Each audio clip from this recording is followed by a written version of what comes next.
Welcome to Dead Man Talking. Tonight's story, we welcome back the ferocious Mr. Savage with a long-awaited update to his incredible series. As ever, please do let us know what you thought down below in the comments box. Please do like and share. It really does help build the channel and our community further. And why not hashtag TeamFEAR and DMT's Cryptid crew. And so, with that aside, let's get into tonight's story, entitled Premonitions of Spring. Let's get straight into that. Note from the author. Viewer discretion is advised that this chapter contains graphic details of violent torture. All scenes described are completely fictional, but in context with the canon of the story, the violence is well deserved by the receiving party, and I apologize for the nature of some of this content. Part 1. Stephanie could taste the remnants of the radioactive fallout lingering on the air as she stood looking across the barren wasteland of the exclusion zone. Apparently, no one had told the crows, she thought as she watched a mutter of them picking about the skeletons of shocked pines. And she could only wonder at this point how long it had been since the choppers had whirled away, taking the only thing left that she cared for in life. Why had Celeste helped her?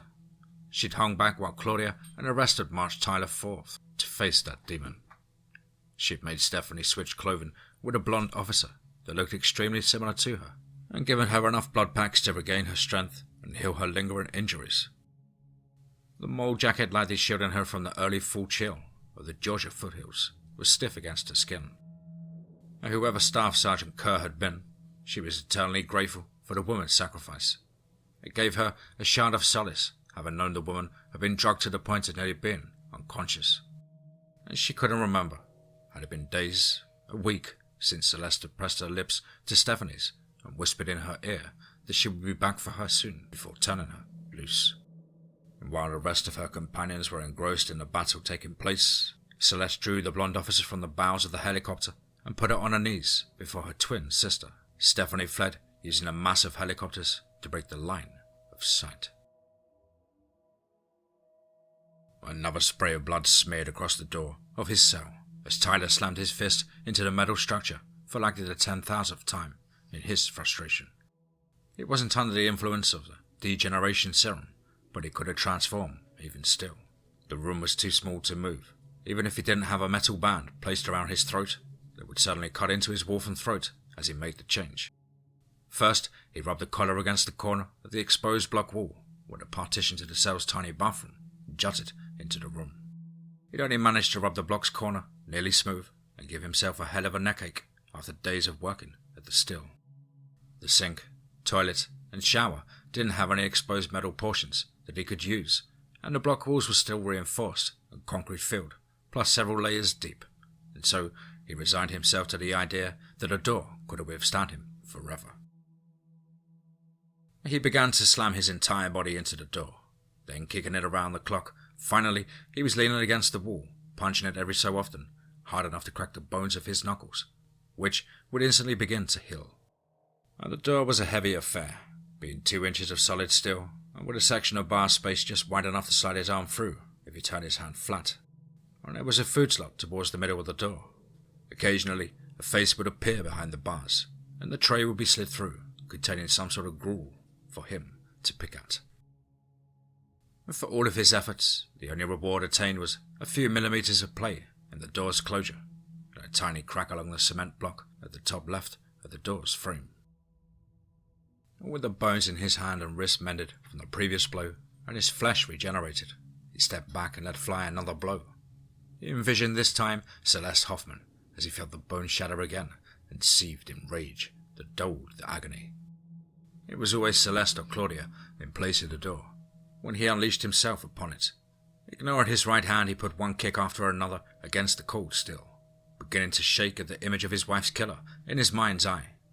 It had been her, after all, who had raised the barrel of the large revolver, in unison with her twin sister, and placed it to the back of Stephanie's head, before squeezing the trigger and ending the last piece of life as he knew it.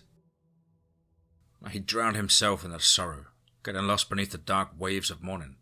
The liquid emotions straining his lungs and had soon given way to flames of fury within him. But by that point it had become too late. Between the serum and other substances that put in his veins, coupled with the catatonic state his grief had rendered upon him, he had no memory of how he'd come to be in this place. He had no idea what this place was, nor how long had passed since he had arrived. It was a maddening cabin fever of being a caged animal with no sense of time or its passage. Now, he often wondered if his captors were looking to drive him to insanity, and to what ends that would serve. He vowed that he would tear apart any human he saw in this place, and that had not gone unattended. When he'd first gained consciousness, a man had stared over him curiously. The rage had bitten deeply into his bones, and before Tyler even realized what he had done, he'd ripped the man's spine, along with all the other vital bits and pieces, out through his abdomen with his bare right hand. The man's blood still stained little corners of the ceiling tiles above him. Nobody had seen fit to remove the body after some hours, so he calmly tore into small enough pieces, and began shoving it through the tray slot in the door. About halfway through that process, he felt 2 prongs enter his flesh, and a blinding electric pain rendered him unconscious once again. He woke to find himself and the cell bearing almost no trace of the act, and subsequently he never found another person in his cell. It seemed to him that the only options for entertainment in this godforsaken place were pacing circles in the tiny room, testing a door, and plotting the brutal ways that Celeste and Claudia Hoffman would die by his hand. He splayed his legs out on the cold grey floor and rested his back against the concrete wall. There was a tiny sound of paper on metal, and he looked up to see a piece of newsprint falling to meet him from the tiny vent overhead. On the edge of the exclusion zone, Stephanie discovered a fairly conspicuously placed Ford Explorer, one of the older 90s models, with a sort of boxy-looking front end and a rectangular sealed beam headlights. It was dark green with a questionable 4-wheel drive capability. At least, the SUV had manual locking hubs instead of the newer automatic lockers found on later models. There was nothing overtly special about the vehicle aside from the interior being meticulously clean and well kept.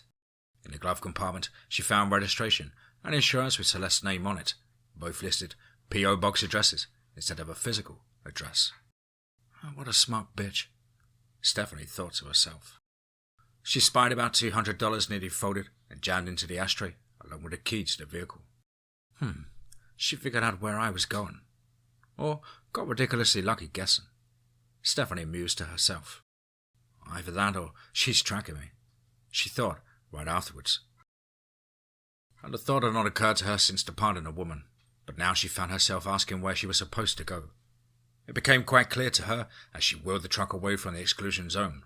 A fork in the road, only one direction, was accessible, the other blocked by a pile of rubble. An all-consuming silence of the entire area, it was unnerving, being the only sound was that of the engine. On and on that afternoon she drove until the dreariness of the dusky evening withered away to the feral blackness of the night. The mid-October sky lay barren, surrendered to the overcast horizons. The dim yellowish light cast from the SUV's grille would fail to illuminate the now twisted limbs encroaching the remote road she travelled. And after what seemed like hours, forest faded to fields which rendered warehouses as street lamps buzzed into being. With the needle reading low and close to the E-mark, Stephanie Hillmark rolled the Explorer into a pilot fuel station. Inside she purchased a thick black hooded sweatshirt and she had stained the mole jacket. She still had no blouse but retained her blood-stained brassiere, shrugging into her comfortable new hoodie after a burning hot shower. It seared away days of filth from her. As she filled the tank and was about to leave the fuel station, she spotted a Waffle House in the corner of the lot adjacent to the pilot. Nostalgia filled her thinking of Tyler, and she turned the wheel head into park in the space just in front of the diner. She parked and had entered the diner, finding a seat near the front corner. She pretended to be lightly skimming a laminated official Waffle House menu while taking in the room. 2 cooks manned the grill while 3 servers milled about behind the counter, going through the motions. A middle-aged man sat at the bar, engrossed in his smartphone screen, waiting for a to-go order. while a young couple sat chatting idly across from her in the back corner, obviously finished with their meal but not quite ready to leave. 2 tables in front of her sat an elderly couple. Apparently the woman was deaf as she and her husband signed back and forth while nodding or shaking their heads to emphasize further in their silent conversation. Further on across the room, near the foyer to the restrooms, a middle-aged couple sat silently eating their meal, and a pretty waitress with dark chocolate skin and bright intelligent eyes appeared at the side of the table, brandishing an order pad and a pen. "What would you like to drink this evening?" she said in a velvety voice. Give me a darkest roast, no cream, double sugar please," Stephanie said, disconnected. About a minute passed before the waitress returned with a steaming mug of strong black coffee. "Would you like to order anything else?" And Stephanie frowned slightly as her eyes turned to the floor. "The 2 egg with grits, scrambled with cheese in both, and country ham. And could you please put the toast with the ham so it doesn't get in the grits, please?" Her voice breaking a little with the last few words, the waitress jotted down the order and then laid a hand on Stephanie's shoulder and spoke in a low voice.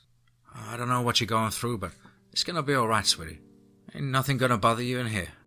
And she leaned in closer and whispered, "'Cause if anything tries to bother you in here, I'll take my bat from behind that counter and knock its head." And Stephanie gave an amused chuckle and a slight smile and looked up at the waitress. "Thanks." The waitress turned and walked away, a slight swish in her hips as she delivered the order to the cook. Stephanie wondered if she really looked that disheveled as she stared at a half-reflection in the darkened window of the diner. She noticed through the gloom, illuminated by the light of the truck stop and the diner, that a light rain had begun to fall. "Fucking Georgia," she thought to herself as 2 black-rimmed white ceramic plates were delivered containing her food. "Can I get you anything else?" the waitress asked. "No, ma'am. I'll be fine here with what I have," she said as she began picking at her food while looking around at the white subway tiles with their band of yellow and black checkered tiles breaking the sterility of the walls just below the large windows that sat adjacent to each other and run the entire front circumference of the building from all the glass doors and the breezeway to the start of the rear wall. She couldn't help but wonder how she'd come to be here in this unfamiliar yet all too familiar place. When the waitress came back to the table and laid the check face down, she seized the yellow paper which had a scratch line through the $12.77 total and an address scribbled hastily onto it. Finishing her food, she stood and went to the counter, but the waitress informed her that someone had already paid the balance. She exited the diner and found a smartphone and an additional $400 in mixed bills and 5s and 10s and 20s. Strange, she thought. How the hell did someone get in this truck when it was parked right in front of the window where she had been sitting? As she looked at the cell phone, it looked to be a Motorola Moto E series, but she had no idea which one of that line it was. She powered the device on, and strangely, the only apps it contained besides Google Maps was the clock, calendar, and calculator. No texting application, no calling application, just those 4 apps. And grimacing in despair, she entered the coordinates into the Maps app and began driving her 32 miles from wherever she was towards the address in the directions. Scalf Hoffman smiled at herself in the mirror. Her long black hair cascading perfectly over her left shoulder without even a single strand out of place. She smoothed the fitted red satin dress across her ample breasts and toe midsection. She turned in the mirror of the hotel room, eyeing the slit that peeled away the right side of the garment, nearly to her breast, and showing the black lace and fine silver chains of the lingerie and garter she wore beneath. She was 30, 5 foot 8 inches, and 140 pounds of toned lean muscle, subtle curves and adequately proportioned breasts, and a rear that fit perfectly into her physique. She was a mirror image of her twin sister, a carbon copy, physically, at least. The only difference between Claude Hoffman's daughters, aside from the wicked scar across her own stomach just above the navel, given to her by her own sister a decade ago, were their minds and opinions. As she awaited the vampiress whom she had been bolstering along the days and weeks after she had pulled off her clever deception. All of the gears and cogs to her plots were turning, and the well-oiled machine that she had so meticulously designed had been set into motion. With the exception of the most vital detail yet to come forth, she only had to wait.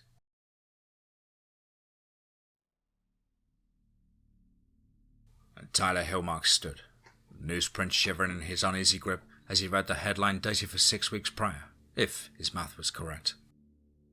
Local man gunned down by federal agents after double homicide and arson leads to killing spree. He read through the story below, the headline fitting his grief and madness devolving into a cold flame of rage deep in the pit of his being. Local resident Tyler Hillmark has been fatally wounded and later succumbed to his injuries after an intense firefight with local and state police, following a 3-day manhunt. Hillmark, 30, was the main suspect in the brutal murders of both his wife, Stephanie Hillmark, 24, and Department of Natural Resources Wildlife Enforcement Division Officer Ryan Kelly, 49. It is believed that Mrs. Hillmark and Kelly were involved in an affair, and that Mr. Hillmark discovered the infidelity of the pair before murdering both. He is suspected of igniting the home to destroy the evidence. Kelly's remains were recovered in conjunction with Hillmark's, revealing that both were shot once, each then stabbed multiple times. Hillmark then proceeded to slay an additional 14 residents, including both his parents, who resided within the neighborhood in which the Hillmark residence was located. Hillmark was found in a rural wooded area near State Highway 80 in Warren County around 9 a.m., where a standoff took place.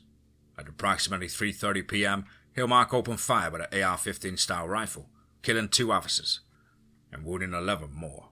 Federal agents Claudia Hoffman and Jose Ramirez, in addition to the Richmond County SWAT team, arrived on scene around 5 p.m. 4 members of the SWAT team sustained wounds while Ramirez was fatally wounded. Hillmark was pronounced dead on scene at roughly 5:20 p.m. Hillmark is suspected in connection to over 90 murders in the area that have occurred in the previous weeks. Details have yet to be confirmed. Tyler continued reading through the testimonies of his co-workers and supervisors, who for some reason claimed to have noticed him acting strange of late, as the flames began to coil into a raging inferno of anger that swelled within him until his vision tunneled. The parts of him he felt broken within him were consumed by a primal fury. Adrenaline began roiling through his body, and the cold fingers of the natural drug wrapped around his mind and soul, erasing his pain and grief.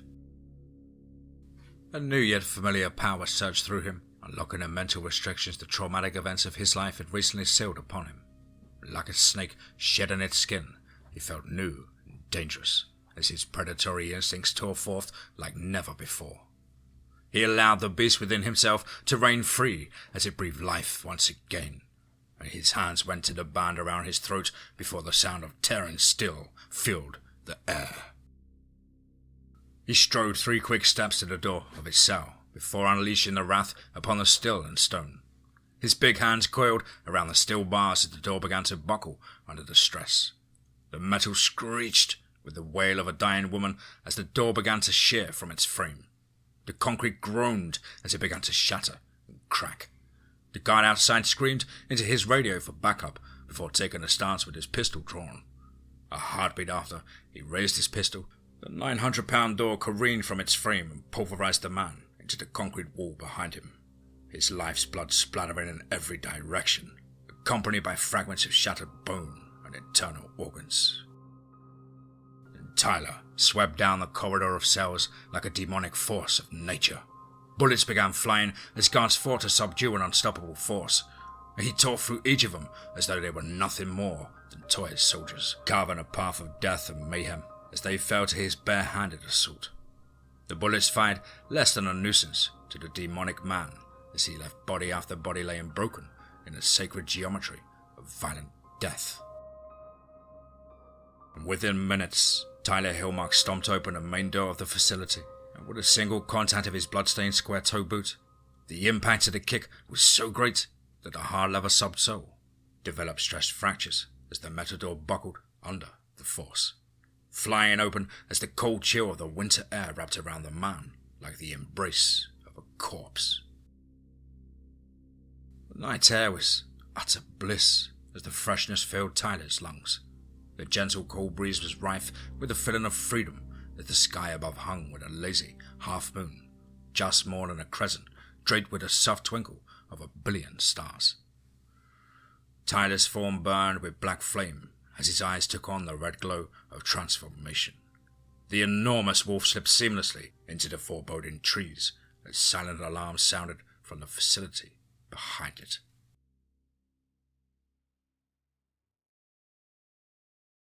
Almost an hour later, Claudia Hoffman dropped her cell phone after hearing the words on the other end. Hillmark had escaped the maximum security facility and managed to remove his tracking device in the collar around his neck. She retrieved her burner cell and dialed her sister's cell. The line rang half a dozen times before going to automated voice. "We're sorry, but the number you have reached has a voicemail that has not been set up. Goodbye." She huffed a sigh of frustration as the phone clattered against the drywall on the other side of the room. She belted on her holster and secured her pistol before snatching the keys to her personal SUV. She opened her front door, instinctively turning the door lock to the lock position, and as the door shut behind her, she turned, pressing the unlock button on her key fob, as burning red eyes filled her vision. The man's left hand clamped around her throat as hers moved to her pistol. White-hot pain accompanied the crunch of bone as Tyler Hillmark's right hand crossed her and clamped down on her forearm with inhuman strength. The last sound she registered as her body violently began to move backwards, with that of a gun hitting a cold concrete as it fell from her hand, and the cracking sound as colours exploded across her vision. The hand wrapped around her throat had slammed her backwards, smacking her skull against the front door of her house.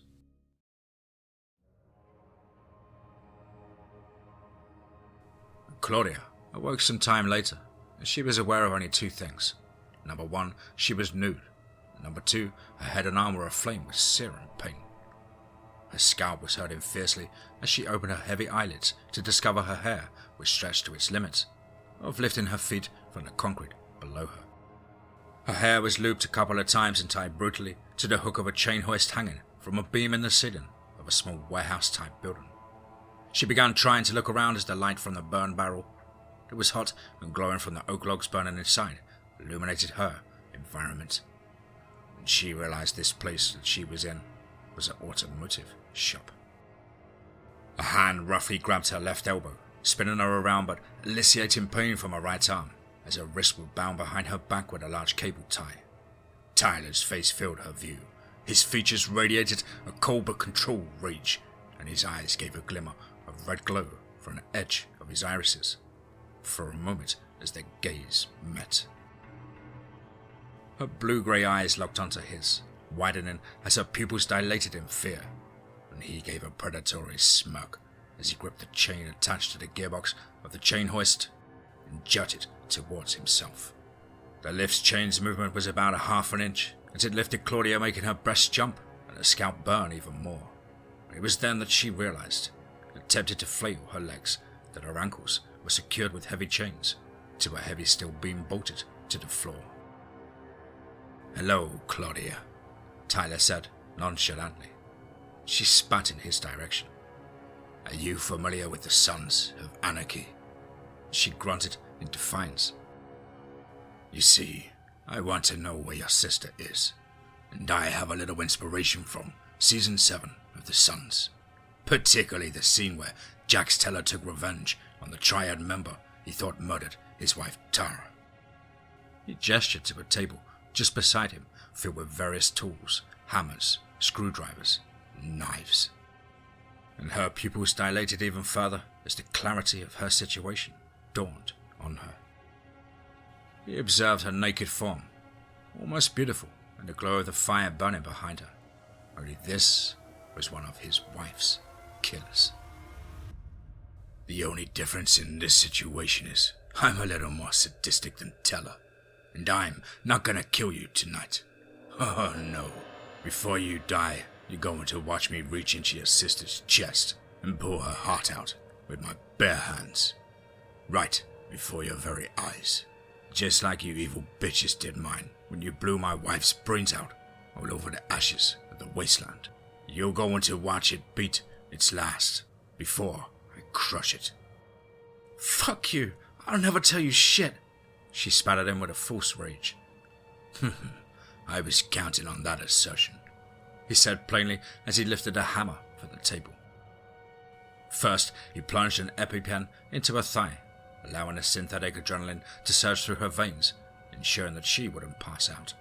He twirled the 20-ounce Estwing claw hammer around, the blue handle showing wear from years of use as he gripped it firmly. Claudia's screams of anguish filled the air as he slammed the head of the hammer into the back of her knee. Whack. Where is Celeste? Fuck you! Whack. Where is your fucking sister? She didn't answer as the pain radiated up her leg and across her pelvis and stomach. She knew she would never naturally walk on that leg again. And Tyler changed tactics, lifting a thin-bladed fillet knife from the table and began tracing lines across her stomach. The thin slices ribboned with blood as she clenched her teeth against the pain. Just tell me where she is. She just writhed as the blade continued slicing across her perfect skin, and thin rivulets of blood ran down her body as he worked his torturous craft.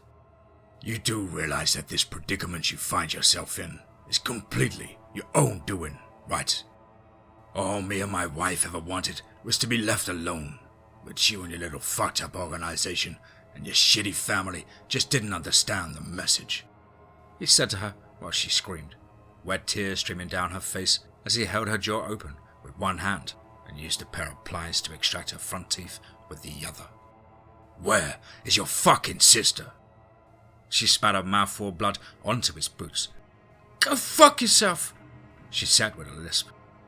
He forcefully brought his foot upwards, driving a toe into her other knee with a sickening sound of tearing ligaments and rupturing cartilage. Her eyes felt closed as she slipped from consciousness, but only for a few moments before the freezing rush of ice water hit her fully down the entire front of her body. The bucket of water soaked her flesh and hair, chilling her to the bone, and she shivered as Tyler smirked. Was that cold? He asked with no remorse. Fuck off, she mumbled. I think I should warm you up, he said as he turned the knob on a handheld propane torch and struck a cigarette lighter, igniting a blue-green flame. Please, no, she stammered. I wonder if my wife said or thought the same thing as you and your sister leveled your guns to the back of her head. Say her name. What? She said, narrowing her eyes incredulously. Say her name, Tyler said flatly. Stephanie, she muttered. What was that? I can't fucking hear you, he said, sounding like a drill instructor. Stephanie, she said with every ounce of energy she had left. Good. I think that's what we should burn into your back. She braced herself but couldn't stifle her screams as he slowly burned the name of the woman she'd murdered into the milky soft flesh of her back with the torch. Her skin sizzled and cracked, and the smell of burning flesh filled the air as she screamed and writhed. Where is your sister? He asked, his lips an inch from her ear as he spoke.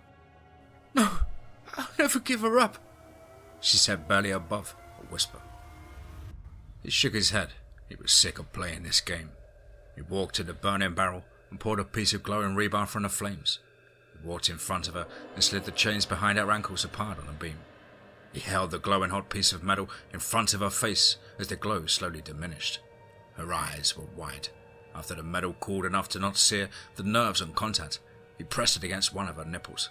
She clenched her remaining teeth and he repeated the process on the other. She held back her screams, not giving him the satisfaction.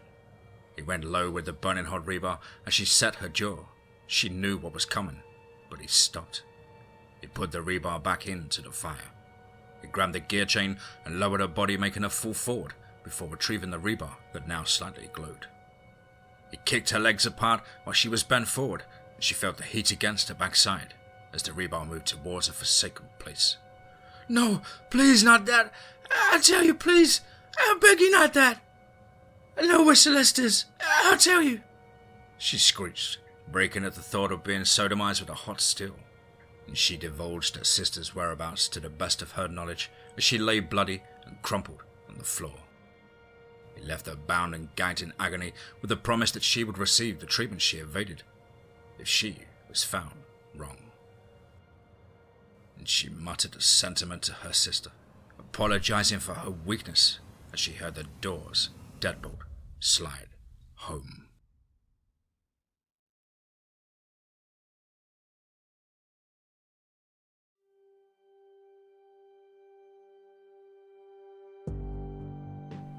Wow. Certainly another one. Wow.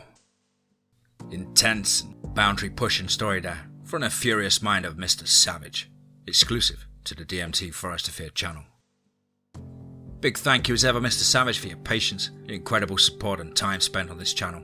You already know how much we appreciate it, and it's so good to have you back, doing what you do best. Of course, I hope you enjoyed this rendition. I look forward to any more work in the future. Well, guys and girls as ever, you know the drill. Please do let us know what you thought down below in the comments box. Please do like and share. It really does help build the channel and our community further. And why not hashtag TeamFEAR and DMT's Cryptid crew. If you're an aspiring writer or would just like to get in touch, then please do so at the contact email, which is as on screen. contactthedeadone@gmail.com. I really look forward to hearing from you. I hope you all had a fantastic start to the week, getting stuck in with whatever it is that you do, and you're trying to stay fit and focused. But above all, guys, remember, be safe, not sorry. Now, if you're an aspiring writer or would just like to have a crack at things, crack at things. For all of his efforts, the only reward attained was a few For all of his efforts, the only reward attained was a... Fuck me. And with the bones in his hand and wrist mended from the previous blow, and his fresh regenerated, and with the... Fuck you plane. He often wondered if his captors were looking to drive him to... Didn't they do well? Finishing her food, she stood and went to the counter, but her waitress informed her that someone had already paid him below. A carbon copy, physically at least. The only difference between Claude Hoffman's and the only difference.